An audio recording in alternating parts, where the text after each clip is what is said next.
Yeah.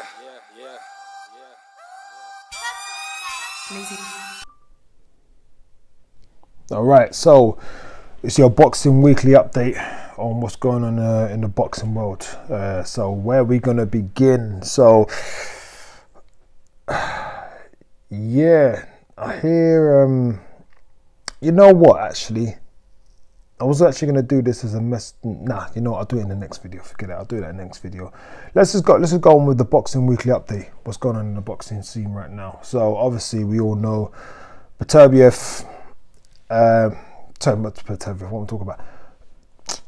Jeez, what's his name? Bivol is obviously beat Ramirez. So we're gonna see whether or not if Canelo wants that rematch. Like I said, if that fight's going to go ahead, let that fight go at 168 for undisputed. Just as long as Canelo ain't doing his old school tactics, you know, with his whole rehydration clause, as long as none of that's going on, happy to go ahead with that. Obviously, it's good to know that he's recovered from his wrist injury, so that's a good thing to know. We had Anthony Joshua over at Abu Dhabi in regards to watching the Bivol and Ramirez fight. We had him over there. Obviously, he's hinting about looking at another trainer and all that kind of stuff there. Yeah, you know what? I just believe what Joshua should do. You know, he's talking about taking a year out and all that kind of stuff there. I think that's actually a good idea. This build. Get a fighter. Have a couple of tune-ups. Yeah. Oh, even talking about that as well. When people talk about tune-ups, you know, like I see a lot of people, these Fury fanboys. Yeah. Oh yeah. Well, you know,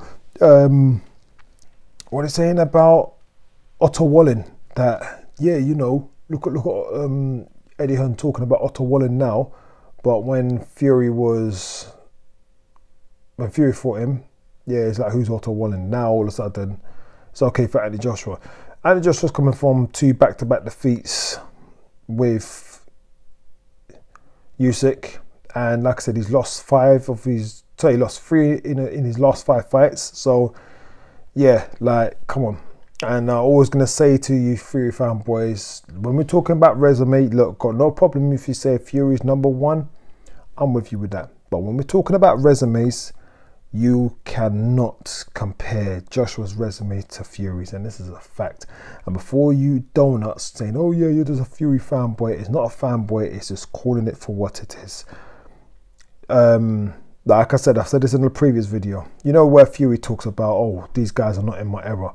Well, you didn't fight Povetkin, yeah? So what era are we going by? You didn't fight Povetkin. You said Josh was in your area, but didn't fight Pulev. I can't really see Eddie Chamber, but there's a load of fighters he didn't fight. So yeah, like, these guys, you need to fight these guys. You want to be classified as the best, this is what you got to do. So yeah, but yeah, for Joshua, looking at another trainer,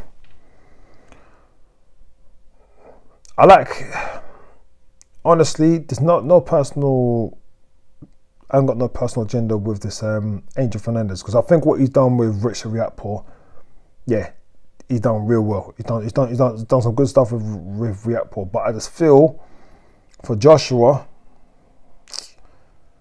I think he's bitten off more than he could chew there. You need someone with experience. I always preferred maybe if Joshua was going to go with John David Jackson. I think that would be a good matchup for Joshua. Obviously, I know he's talking about Roy Jones and Bivol's trainer. So we'll see how it goes. But yeah, at the moment right now with Joshua, I just want man to just kick back, focus on rebuilding. You get what I'm saying? Like, because there's a lot of he needs to build a confidence back. All right. So yeah, what we got to say here? Yeah, Igor Klimas refers Usyk's manager on talks on the unification. Everything's done from our side. So yeah. So it looks like they've agreed everything in principle on Usyk side is all waiting for Fury. Now, maybe obviously Fury's got the Derek Chisora fight. He maybe not want to get into that. He wants to wait until he wins, even though it's more love to be a foregone conclusion. But like I said, heavyweight boxing, you never know. But like I said, if Chisora ends up beating Tyson Fury, I will put it out there as one of the biggest upset in boxing history. I'm calling it for what it is now. Like, everyone talks about, well, I know like people talk, obviously in recent time, they refer to the Joshua and Ruiz being a big upset. I did not look at it as an upset.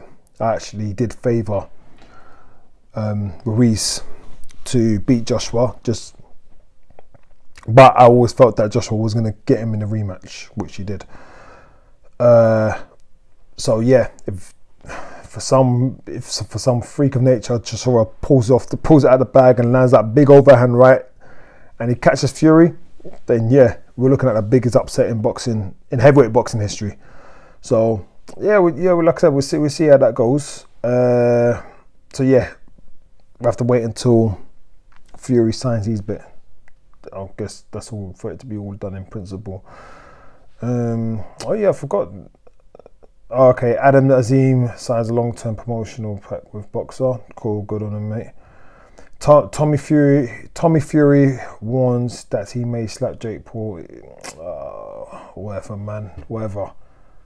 Like, you know what? I'm gonna put this out there right now, because even though I'm gonna be going at that Anthony Taylor, but I'm gonna put this out there right now. Jake Paul. I know that he's a kind of Marmite kind of character. Now, I will not watch a Jake Paul fight, but I have to respect the fact that the little things I've seen of him, my man has improved a lot. You know, my man's he's improved a lot. He's taken the sport serious. Like, big respect. He made Amanda, like, obviously, yeah, the Katie Taylor, Amanda Serrano. So like, yeah, he says some stupid things like, about certain people on his. Did he say Glenn Feldman's on his payroll or Matchroom are corrupt, or, you know, with the judges' scorecards in regards to the Usyk and Joshua fight? Yeah, that was very inconsequential. I can never say that word right, but you know what I mean. But it was a bit funny, those scorecards from Glenn Feldman with the Joshua. But I'm not gonna say, oh yeah, it's full corrupt, because maybe if you sit down with man and he says, oh, this is the reason why I scored it like this or whatever. But like I said, if you got a boxing eye, you know Usyk won that fight against Joshua. But yeah, kind of getting derailed of what I was going to say. So yeah, with Jake Paul he's doing a lot of good things for boxing. Like I said, to me, okay, Mick Collin and Lee Woods was actually potentially one of the fight of the year, especially on British soil. But Taylor and Serrano, like, giving him the biggest purse. Yeah, come on, man. You got to respect Jake Paul, man. He's like, whether you hate him, like I said, I'm not gonna watch him fight MMA fighters like Anderson Silva and all that kind of stuff there. But what he's doing, you have to respect. Tommy Fury talks a lot. My man pulled out of the fight the first time around because of a broken rib. But like I said, if Jake Paul if he's that much of a walk in the park, I'm expecting you to handle your business, you know, which you didn't. So what do we say from there? There's actually a couple of separate videos I want to talk about as well, but we're going to talk about this. There's a possible fight between Eubank Jr. and Liam Smith. Thank you, because you know what, I wanted to see this fight. Obviously, it's more likely to be at one. Yeah, it's going to be at one. What's it more likely? It will be at 160. Yeah, it's a fight where I'm going to be real with you. Eubank Jr. beats Liam Smith. I think that'd be the best win on his resume. I'm pulling out there right now. Because like I said, you got the girl, but the girl was washed up. Korobov, we all know what happened to Korobov with his his shoulder went in the second round. Yeah, like, this will be actually Eubank Jr.'s biggest win under his resume. So yeah, we'll see how it goes. Obviously, saying Roy Jones is more likely to be back in his corner again. So yeah, like we'll see how that goes. What else we got here? I think yeah, cool. Oh yeah, that's it. Here we go with these. The WBC, obviously they're the convention or whatever, but mate, a lot of mate, stuff that's going on with the WBC, man. Oh mate. So we got Callum Smith it's been confirmed that Callum Smith will be mandatory and will be taking on the winner of Beterbiev or Yarde. Whoever wins will face Callum Smith next. So which is, it's kind of like puts the Undisputed on hold, because like what we just want, we just want Undisputed boxing fans. That's what we want. Like where there's no arguments, you know. But yeah, you know what? It's there, innit? What else can I say? What do we have here? Oh yeah, Hearn saying about Joshua's more likely to take the winner of Franklin or White. Oh yeah, the front runners in March. Then obviously I think they're saying later in the year possibly a Deontay Wilder, or might be taking on a Wallin Hrgovic. Yeah, we'll see how it goes.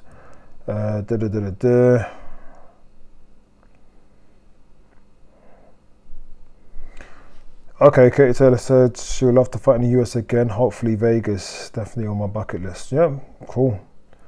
Well, if you're fighting in the US in Vegas, it's only gonna have to be Serrano though. Like Serrano. What could Taylor? This is Katie Taylor I'm referring to, by the way. Okay, what's could? Possibly the hottest chick in boxing, Alicia Baumgardner. But I feel like she needs to like build her up. So yeah, we'll see how it goes. Yeah, good. Obviously, yeah, see how it goes. Andrade, what Plant did to Darrell, I will do to Plant. I will be doing to Plant. Yeah, you know the thing is, it's like, I do get frustrated because Andrade, his talent, it's like a waste of a talent, and you know it's not really his fault. It's because we're living in an era where fighters don't want to fight each other, and I feel like with Andrade, obviously like I said, people can say what they want. Canelo had literally avoided him like the plague. Like, and that's it, you know, the whole you ain't for nobody, and all that kind of stuff there. But then you're winning. Say give Jake Paul a couple of years, I'll take him on. Or like to be honest with you, even Bivol. All right, you're talking about going up in weight and all that kind of stuff there. But Bivol, who did Bivol really for? Okay, like I said, that's for us hardcore boxing fans. We know. We obviously had Joe Smith. You had what's it? It's gone blank, man. Jeez, Cuban guy. Someone might put that in the comment section, but jeez, what's his name? Anyway, yeah, Craig Richards, and yeah, and to be honest with you, the Craig Richards fight was really competitive. So yeah. What else have we got out here? Clarissa Shields, I'll beat Marshalls again easily in a rematch, probably by a knockout. Clarissa Shields will beat Savannah Marshall a lot easier this time round. Knockout, I'm not too sure about, but yeah, we'll see how that goes. Andrew isn't lacking any confidence against Wilder. See, and that's another thing as well, actually, with about WBC. Now, WBC are talking about they've ordered Ruiz and Wilder, obviously to be mandatory for Tyson Fury. See, there's a lot of funny things going on with the whole WBC and the PBC. Like, I don't know how many mandatories, how many of the PBC fighters are in line for title fights. So, yeah, it's a bit funny. So what I will say is Andy Ruiz, I will still favour Wilder to actually stop Ruiz. Like, yeah, I do favour Wilder to stop the Ruiz, but it will be competitive, and you just don't know if Wilder goes in trading, which he did. You ain't gonna see Wilder really trade off. So yeah, I'm giving that to Wilder. But does Wilder really want to fight Tyson Fury for a fourth time, or is he looking at a Usyk, which could possibly be a easier touch? in terms that he ain't going to be more likely to be knocked out. But as far as boxing ability goes, yeah, you know that we don't have to say much. If you know, you know. But what's got here? Yeah, that's another one. Errol Spence versus Keith Thurman. WBC formally orders this fight. Like I said, another PBC fight. So we got to see what happens with Spence, man, because yeah, I can actually see, even if Spence is going to take this fight, I can actually see Spence say, you know what, I'm done with 147. I'm going up to 154. So because like I said, I'm pulling out there, avoiding Crawford. Or well, most of you fanboys will think, oh yeah. Anyway, whatever. We've got Benavidez and Plant. Winner will be mandatory challenger for Canelo. Once again, PBC. I guess you man have to really shout out Heyman for, yeah, putting a good word in. All right, cool. Let's go with boxing. Oh yeah, we've got Alan Babich is aspiring Tyson Fury, preparing Fury for Chisora, which I think is a good move there. I'm not gonna say iron sharp as iron, but there's a lot of things that Babich can actually learn from that fight. So yeah, I know a lot of people actually are saying about, oh yeah, you know, like what's he saying about, oh Babich, oh what's the issue with Babich and Tyson Fury? No, Babich and Dylan White, because you know, ain't Babich with Team White and ain't he managed by Team White and all this kind of stuff there? Mate, it's mad. You see, when it comes to boxing, yeah, like we also got Dylan White over in America with Buddy McGirt, yeah, and I'm pretty sure I've seen a picture with Dylan White, Gerald Washington, and Malik Scott. Malik Scott is Deontay Wilder's trainer, so yeah, like I feel like when it comes to this situation now, I feel like people are reaching, but yeah, if you're getting prepared, you're getting prepared, innit? Don't find the issue. Doesn't want to. Okay, cool. Okay. Yeah, I think I've gone through that already about Anthony Joshua hinting about changing trainer. Where does Bivol rank in the pound for pound rankings? All right.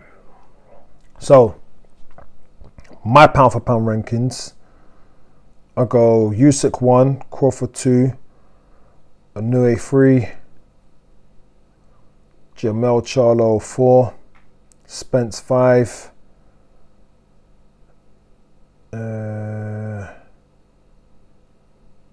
yes, I really just do top 5, but okay, cool. Let me add. Who else we got? I'm just thinking right now, innit, from 6.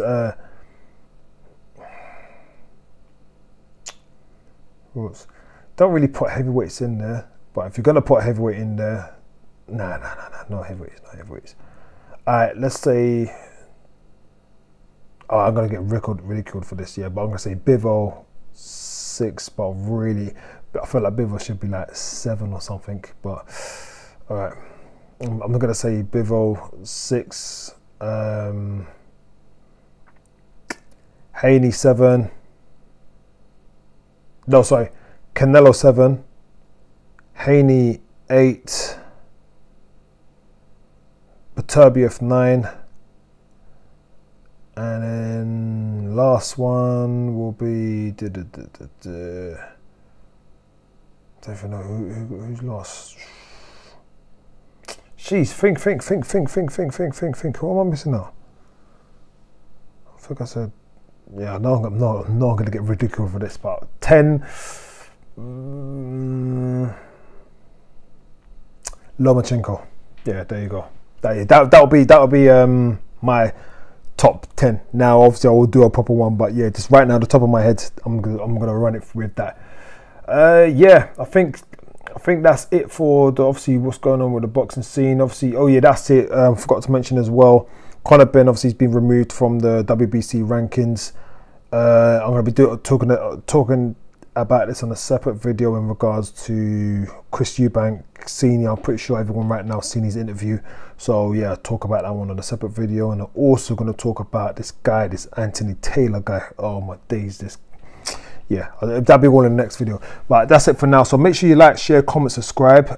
Big shout outs. Like I said, I don't know if I said this in the last video, but big shout outs to the people who watched my first episode of Duck Season. Episode 1 is done like what, 6k views, and yeah, like I said, I know, yeah, a lot of them are like Errol Spence, Errol Sexuals, the Beehive, or I need to find a real name for you guys, but yeah, that's it. Anyway, make sure you like, share, comment, subscribe. It's Elijah Fenn, and I'm out. Stay blessed, everyone.